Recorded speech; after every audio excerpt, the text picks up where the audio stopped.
मैं तो एक ऐसे बाप का बेटा हूँ जिसके सब्र की मिसाल पूरा जमाना देता है, तो मेरा सब्र कैसे खत्म हो सकता है।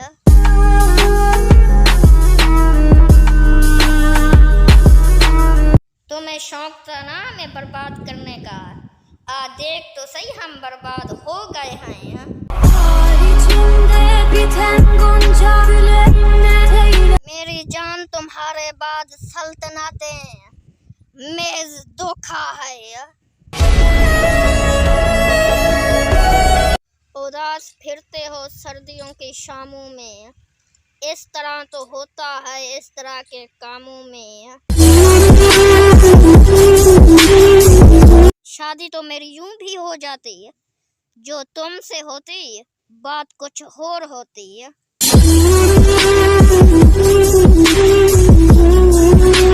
इस जहां में कोई कंधा न मिला हमको, सो इसलिए रोज महशर वाले दिन हम खुदा से लिपट के रोएंगे।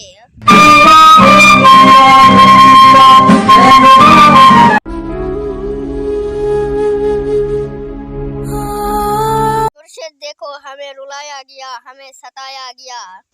मुर्शिद देखो हम आखिरत वाले दिन आपसे बदला लेंगे। तेरे बाद मैं किसी और का हुआ भी नहीं, तेरे बाद मेरी पसंद का कोई शख्स था भी नहीं।